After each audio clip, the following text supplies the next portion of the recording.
Previously, it was a board and dairy and a lot of very un-arts district-y type land uses.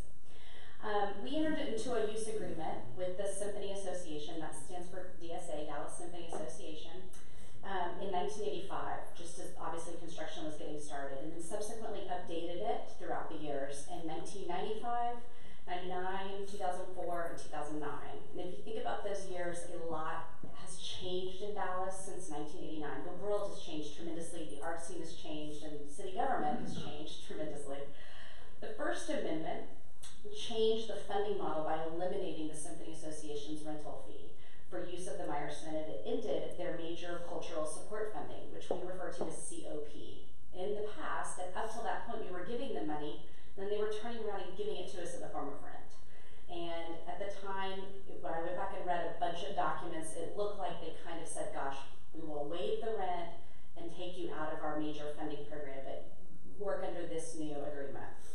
The Second Amendment, the DSA came to the city and they made substantial improvements in the building. In fact, you were in one of them. This amendment allowed for the symphony to design, construct, and install improvements to the Meyerson, a recording studio, Horchow, and other spaces, which we are truly grateful for. The Third Amendment clarified utility payments. You notice in 2004, they came and it clarified utility payments for the building, which is a huge line item in running a facility like this, and coincidentally had extended the agreement until August of this year. So we knew 2019 was going to be an important year even then. And then the Fourth Amendment coincided with the construction of the AT&T Performing Arts Hall, and is a use agreement for scheduling between the Meyerson and its adjoining neighbor, Annette Strauss Artist Square. It also, very importantly, extended this agreement until 2049. So the building is coming up on its 30th anniversary, and this agreement that we're currently under extends for another 30 years. What are some key provisions? The use agreement sets these out, who does what, right? The symphony and the city provides the staffing, maintenance, security, and utilities for this building. The DSA reimburses a portion of utilities based on the number of days they use, not the number of days they hold. The DSA provides a year-round season of classical music concerts, outreach, and school programs, and other special concerts at the Meyerson. Many of you know and love these programs, and those artistic services in any other cultural contract would be what the city is paying for. So I don't want to discount when we support any of the arts groups, both in the arts district or any of the arts groups doing critical work in the communities, we are supporting those cultural services as well. And it's cash payment rather than a rent waiver. We schedule the venue, the city schedules the venue under a use agreement that's laid out in the contract, whereby the symphony requests the dates by September 30th of each year for the following September 1st through August 31st, starting the following year. And so the symphony gets first priority on dates, and they're always about 2 years ahead of us, which is just the way we have managed those date bookings. And then, based on the balance, the city is free to work with other local cultural organizations, many of which we'll talk about. We call those grandfathered users, as well as rentals that, they might be completely new to Dallas. So they say a company meeting for the dates that are not held for use by the symphony. This is a current organizational chart. It's been really interesting when you have to remind people sometimes of all of the people. I'm looking at the former general manager. It takes to run this place 365 days a year. Buildings are living, breathing, aging entities. And I came from the Perot Museum, and I can't believe, it's no longer new. If you're at APPAC, it's 10 years old. And buildings take this blue operational entity to keep them functional and cared for and operational. So we have an event specialist services team. We obviously have supervisors with 30 ushers, those are part-time. And then our techs and our electricians are what make the building work, lighting and all of the technical support for each show. Over time, however, the city's expenses have increased and revenues have decreased. When DSA date holds increased, the city was unable to book other revenue-generating events. The DSA events increase city expenses across the board, be it personnel, security, custodial, utilities, and maintenance. Other facility users pay those fees, and the DSA does not, per the use agreement. And as you all know, competition in the arts district is always increasing, both from the rental perspective,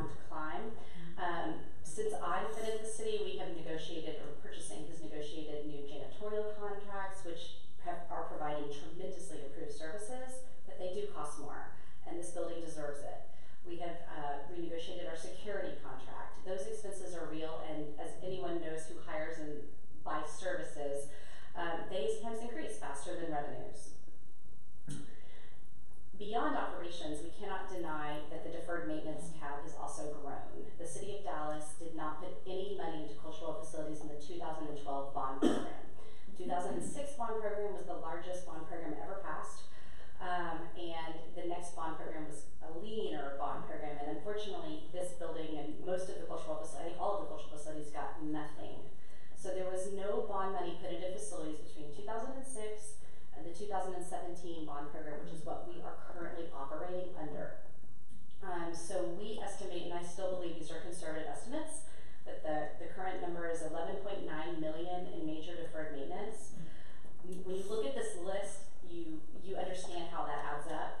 Elevator modernization, plumbing and restroom ADA compliance if you've been to bathrooms, roof replacement, walk around the lobby, fire systems, HVAC, canopy lighting and sound systems in the concert hall. The reverb doors, which are on the bond program, the little asterisks do mean they have bond money coming. And then power washing and sealing the building's interior is just something that needs to be done. And then what's not included are what I would kind of consider essential cosmetic repairs. So the symphony came to us about a year ago, and during the cultural plan, we learned with the very first update that the City of Dallas, boy, we love to build buildings and we love to manage and operate them, and the City of Dallas was spending twice on buildings and maintaining and operating buildings than we were on buying cultural services. And buildings, as we know, need to be operated 365 days a year, whether or not a group is rehearsing, auditioning, or performing in them. And so it's a little bit out of whack balance. And so the symphony came to us and said, gosh, there has to be a better way. People have not been happy under this scenario in a long time. And so we have been in discussion with them, what would it look like if the symphony were able to manage their facility, but to do so under the new values and goals of the 2018 updated cultural plan. And so this is kind of what's on the table today. Literally, good ideas are coming in every hour, which is why we're here tonight. It will amend the agreement to become a 99-year lease of the Meyerson land and improvements, subject to a reverter. We're going to talk long and hard about what a reverter is. The City of Dallas does not let people have an agreement to take a building and then build a luxury office building inside of it. So the reverter says you have to do it for the intended use, which is orchestral music. And the City of Dallas has done this with other facilities, most notably the old municipal building on Main Street Gardens for the UNT Law School. So if you're wondering, has this ever been done, the answer is yes, and it's provided for under state law. So under this, the DSA will use the Meyerson primarily for orchestral music-related events and for other music and cultural events, which is what we do now. That will not change. If the DSA fails to use the Meyerson in that manner, the city would have to terminate this agreement and renegotiate. So it would revert. The DSA will become responsible for all operation and maintenance costs of the property following a 6-year wind down from city financial support for such costs. This transition period shall allow the DSA to ramp up their earned income and address long deferred maintenance issues during this time. And it should say for the city. We have bond money that's already been committed, $3.85 million in the 2017 bond, but we do recognize that we have catch up to do since our past performance. The city commits to expending dedicated capital funds for deferred maintenance, and there's 2006 and 2017 bond money that has not been employed here. So what does that 6-year wind down look like? It would bump up in years 1 and 2, allowing us to play catch up and get back on top of things, and for them to have extra support for increasing their sales team and other staffing. By year 4, it would come down and the city would already be saving money each year. If you remember the loss of 1.8 something per year. And then it would come down in years 5 and 6 to a $750,000 level. Following this wind down period of 6 years, the symphony would go back into our cultural organizations program, which is our annual program. If you love the DMA, if you love the Perot, if you love any of the other arts district major entities, they go through COP, and there's monthly reporting and annual reporting, and the citizen or resident review panels are very much, it's a very established program. It's governed by the allocations committee of the Cultural Affairs Commission, not staff. We work with the allocations committee to come up with those funding recommendations. I think sometimes there's this myth that 3 people at the OCA decide those levels. That is not the case. Importantly, we have some really important pieces of public art at the Meyerson that people know and love. The Ellsworth Kelly panel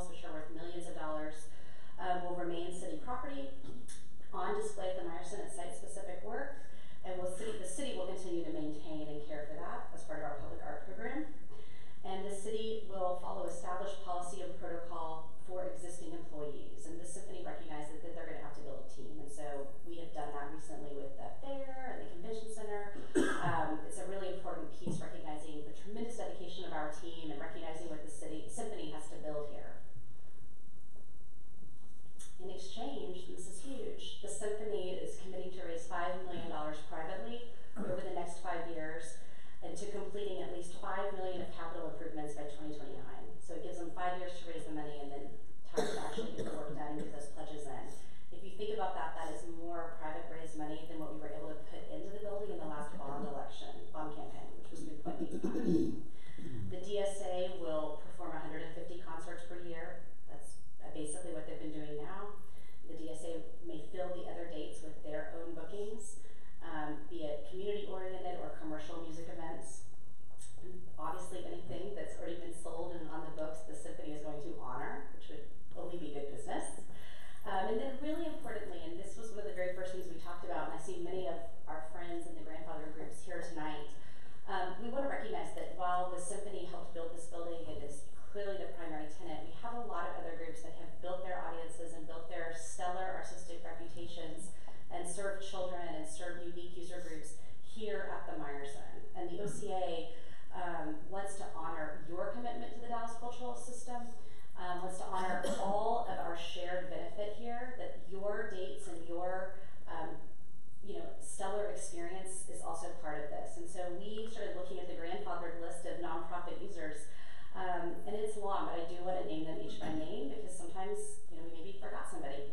The Greater Dallas Youth Orchestra, the Dallas Children's Chorus, the Dallas Winds, the Dallas Bach Society, the Fine Arts Chamber Players, the Black Academy of Arts and Letters, specifically their MLK Day celebration, which all of you should attend on the Sunday night of MLK weekend, select Dallas-based public high school graduations, and the Turtle Creek Chorale. Not only are we going to honor the rent and hold it in, but we will continue to work with those groups. The symphony will comply, obviously, with the monthly and annual reporting in line with COP. There will be up to 6 free rent for city event dates, and when we met with the staff, they were like, the City Hall inauguration is coming June 17th. So the mayor, this is still the formal living room for the city of Dallas. I don't see that changing. And then last but certainly not least, the free tickets for Dallas public school students and the Parks concerts, which are beloved all over the city, that the symphony goes out of the walls into neighborhood parks. So if this is the courtroom, this is the final closing statement, the case statement, and you all are the jury.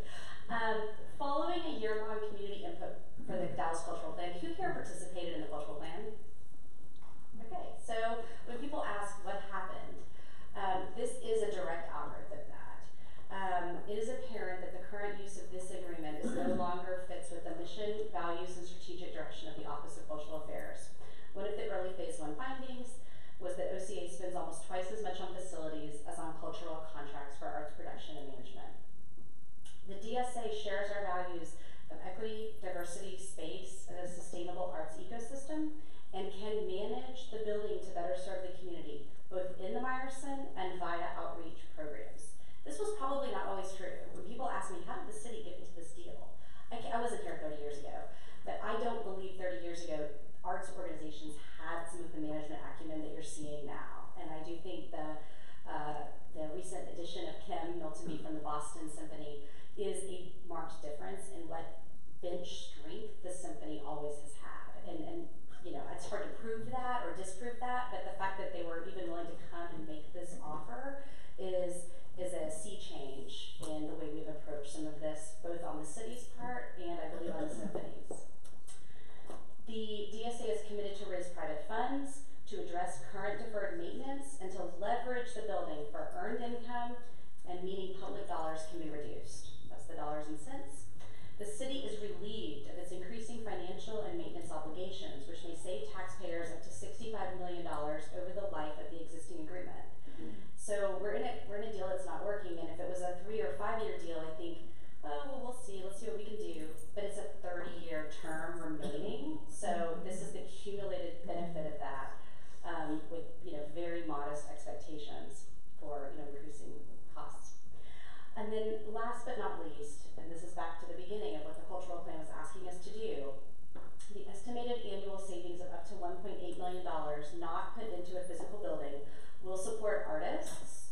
him to come up to say a few words, and then we can open it up for your comments and your input.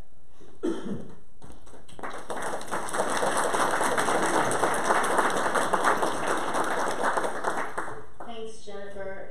As she said, I came from the Boston Symphony, which, just for context, is about 3 times larger an organization than the Dallas Symphony. So I mention that just so you understand that I have experience of that level in terms of running a facility of a larger magnitude than this facility, making sure that it's booked all the time. Symphony Hall in Boston was built in 1900. It's a historic landmark, so there were a lot of limitations and rules and regulations around that, and we were able to overcome all of that and make sure that the building is in tip-top condition. In Boston, like here, this orchestra was the primary scheduler, but we had all different organizations involved. Handel and Haydn Society is one. The Celebrity Series of Boston, those are 2 large resident organizations that use the hall all the time, and many smaller, and always looking for ways to bring more people into that building, as we would want to do here. So the goal really is to make sure this building is taken care of, it remains the incredible gem that it is, and that we bring many more people into the Meyerson on a regular basis through all different types of events. You know, Jennifer mentioned briefly that we have 10 free community-oriented events that we'd like to schedule in addition to the city events. And so we are totally committed to working with everyone in the city of Dallas to make this the best possible transition that it could be, working with Jennifer and her team, presuming it all gets approved. And we will need to build a team to make it all happen, but I have done that before, and I know we can put together a fantastic group of people to do all of this. And I know many of you in this room, but I look forward to working with others who maybe have not worked with the Meyerson in a really long time and would like to start working with the building again. And I know many other people want to speak, so I'll keep my comments to that.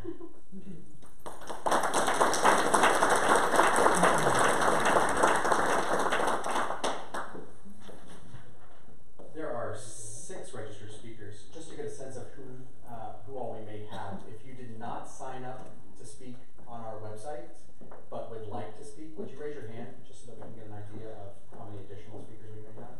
Okay, just 1 or 2? Okay, so the order of the registered speakers will be Megan Aber, Les Studdard, Dawn Dasky.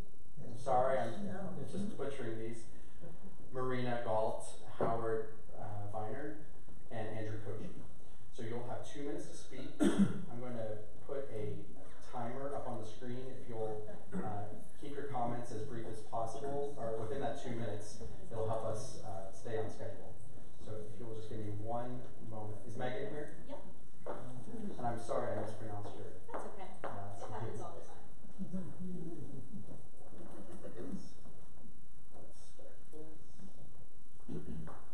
Good evening. My name is Megan Keeper, and I'm Executive Director of Children's Chorus of Greater Dallas. We are one of the grandfather organizations. I applaud OCA and DSA for starting the conversation on such a complicated subject. Anyone who has attended a performance lately has seen the worn carpets, the chipped paint, and the warded image on the ceilings. In addition, the current system is not optimizing usage of the space. This seems like a lost opportunity. However, I also believe that negotiating such a complicated contract, a 99-year lease, requires mindful and thoughtful consideration, and that takes time.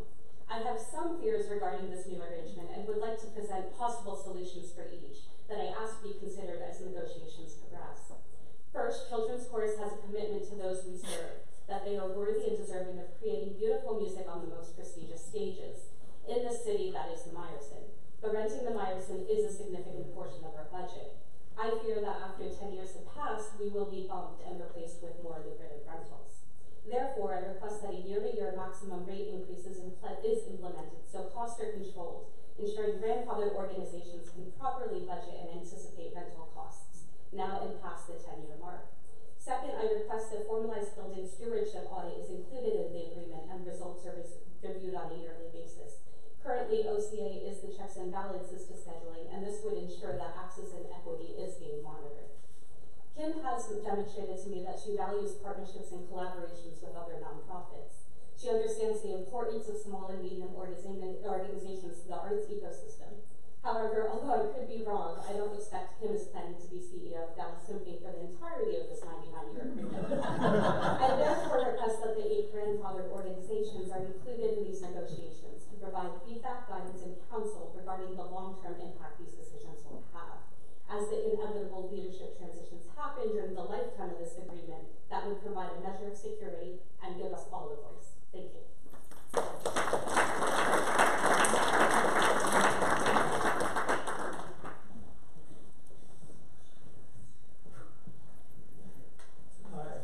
I'm Les Studdard, formerly general manager of the Meyerson, and the longest tenured general manager at 13 years. Worked closely with Debbie Pena. During all 13 years, Debbie preceded me here, and I didn't get the opportunity to work with Kim, although I studied up on Kim a little bit in her background with the Boston Symphony Orchestra, and I'm very confident that she has the skill set. She's already admitted to the fact that the Boston organization is a little larger budget than what we enjoy here, but they also have multiple venues that were in her purview, that were her responsibility to do the bookings and run the operations. I think that the last 30 years since the building opened, we've consistently had a great group of people with the city that have been here, but have always been challenged with limited budgets and limited opportunities to maintain the building properly. And we want to correct that, and we think that this model will do so. We think that we have the right people in place, properly motivated, and understanding what the challenges are. So I wish them well. If there's anything that I can do to assist in any way, I will be glad to be a volunteer in the cause. Again, I appreciate the symphony stepping up and offering this program, and I'm hopeful that the city will embrace it, and that our other users of the venue will see it as a benefit as well. Thank you.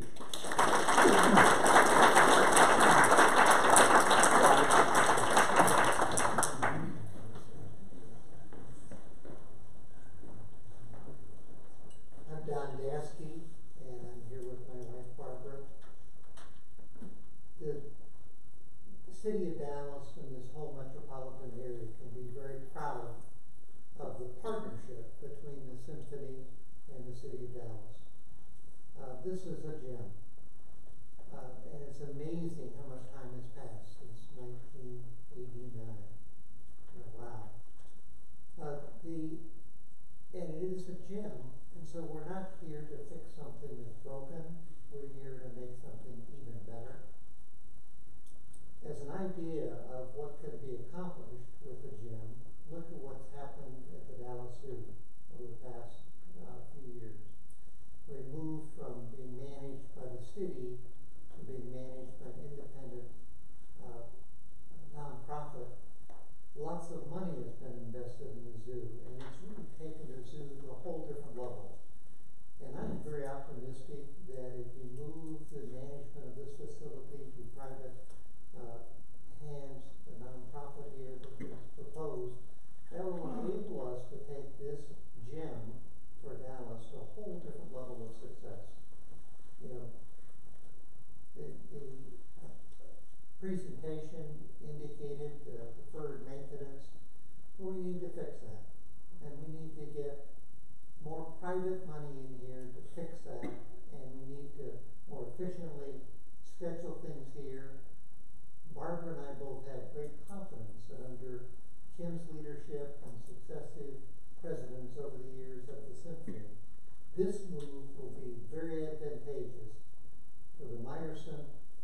city of Dallas and this whole metropolitan area.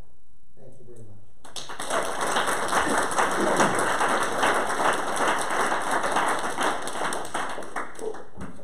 Hi, I'm Marina Galt. The Symphony's new strategic plan of collaborating with organizations all around Dallas is already underway, and the DSO is becoming an integral part of the community.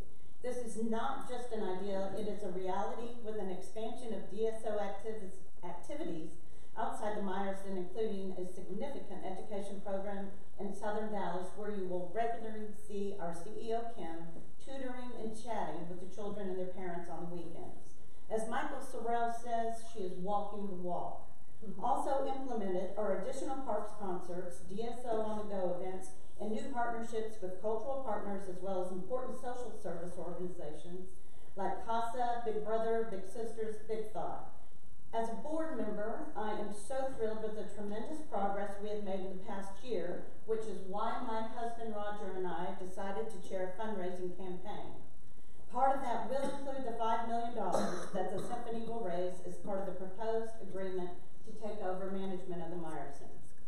Kim is the type of person who says what she means and does what she says.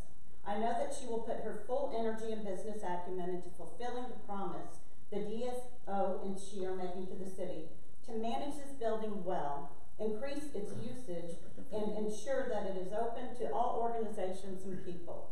Not even a year ago, Roger and I suggested that Kim meet with Richie Butler, he married us, about an idea he had about the DSO playing a gospel concert as a fundraiser for Project Unity.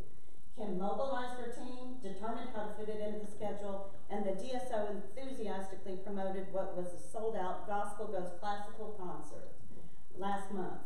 She is committed to our connecting the orchestra with the rest of the city, and she will do whatever she can in her role to help Dallas. There are many more examples, including her Southern Dallas initiative. I know she can do this. She did it in Boston, and let's make sure that we give Dallas a chance and let its stars shine brighter because of the symphony. Thank you.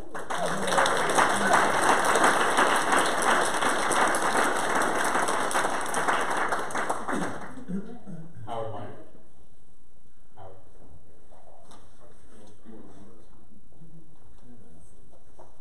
Good evening. My name is Howard Weiner. I'm a lifelong Dallasite and an enthusiastic patron of the Dallas Symphony. I also have a strong interest in Dallas's architectural heritage.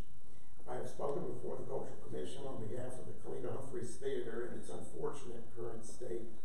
I am concerned that the program that is proposed here will lead to a better outcome for this very special building.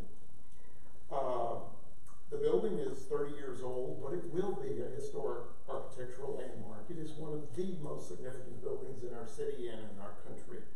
And I would like to suggest that the list of values that were cited in the proposal that is being discussed include appropriate historic architectural preservation of this building for the indefinite future. That process is expensive. It has lots of administrative details, as Kim mentioned, and she is familiar with, but they do need to be followed to get the best outcome.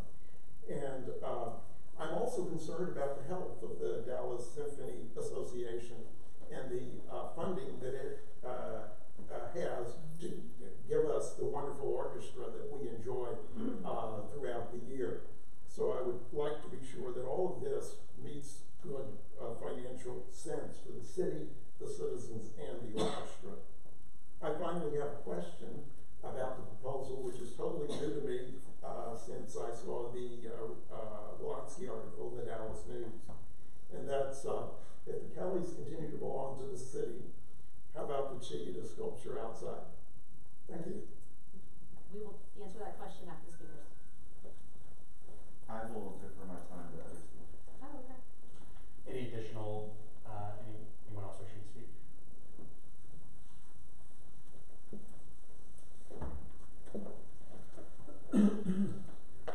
Hi, I'm Louis McMahon. I'm actually a longtime Dallasite, born here. My grandparents were born here, etc. So I'm viewing this from a Dallasite that loves this city and loves this building. And I got started on this journey.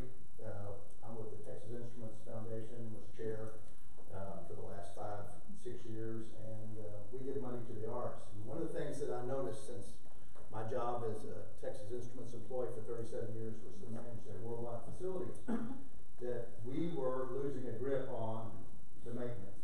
And you've heard it again and again, and I just applaud Kim and Jennifer for getting together and putting this together in a win-win affair. I can't say it any better than you did, Don.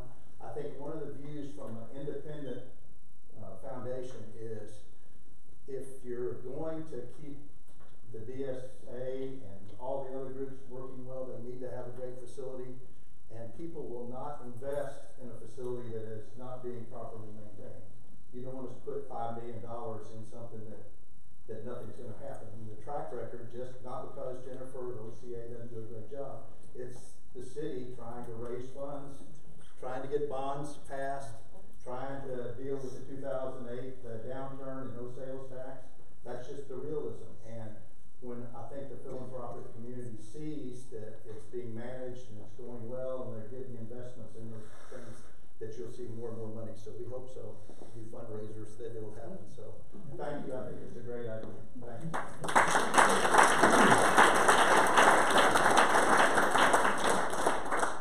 Any additional speakers? Anybody?